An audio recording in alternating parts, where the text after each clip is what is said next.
I think the one thing that everybody must understand is LeBron James is probably going to be the point guard. I know everybody's like, oh, man, he's going to play the 4. He's going to have to play the point to get everybody involved. Like, I think it's asking a lot of Tyrese Maxey to say, yo, Maxey, you playing the point. You need to figure out to get VJ Edgecombe involved. You need to figure out how to get Brian involved. You need to figure out how to get Jaylen Brown involved. Oh, by the way, Tyrese Maxey, you also need to figure out how to get Joel Embiid involved. I don't feel like that's setting up Tyrese Maxey or the Philadelphia 76ers for success by doing that. So Brian's going to have to be the point guard, number one. Secondly, I think in doing that, Brian is then going to be on him to figure out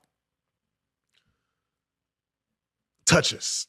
Because the touches in this situation ain't great. Like, when Jaylen Brown need touches, Maxey need touches, Embiid need touches, VJ Edgecombe need touches, and Brown obviously is going to get touches. So it's not the perfect mix, no, when you're talking to starting 5. It is arguably the most talent. But I think they're going to have to do some tinkering with that lineup. Like, it may not be best in the season with those 5 guys together. Now, they also added KCP after Grizzlies buyout. Dean Wade, Dominic Barlow is still there. Anthony Simons signed. LeBaron Phelan Jr. drafted. Like, this is a very, very good roster. Very good roster, but the pieces aren't as seamless as people think, I don't believe. I think, like, they have to make it work. Now, by all means, the pieces are great. But it's not just like plug and play. Like, no, they got to figure these pieces out and move something around and tweak the offense a bit. And they got some figuring out to do. Like, Nick Nurse got to coach the hell out of this team and make it work. It's not just a shoe-in. It's not just a shoe-in. I don't believe that. Talk about the defensive end. It's going to be more responsibility on Jaylen Brown to guard. VJ Edgecombe, you now got to guard the number 1 best guard. Like, every night, that's your responsibility.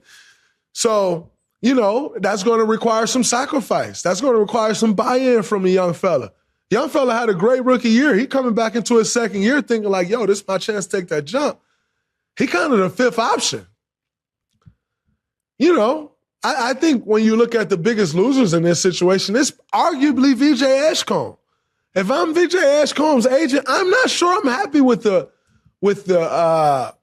summer that the 76ers have had. If I'm just VJ Edgecombe's agent, because this could affect a lot for VJ Edgecombe. Like, you go from being sometimes the 2nd option when Embiid was out to sometimes being the 5th option. It's a big, big, big difference. I don't know if y'all understand, like, how big of a difference that is. So I think the person who's going to have to figure the most out is VJ Edgecombe. He's still aspiring. He still want to be great. He still want to be an all-star. This ain't really set up for him to do that. You know, so he's going to have some figuring out to do. And I think this team is going to have some figuring out to do. It's not just like, all right, everything's good as go. No, you got to make some stuff work. You got to move some stuff around.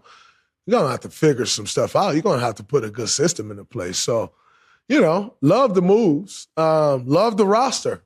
Sometimes so much talent and so many pieces can be a problem. You have to figure it all out. But needless to say, I don't think it's that much talent, but they do have some figuring out to do.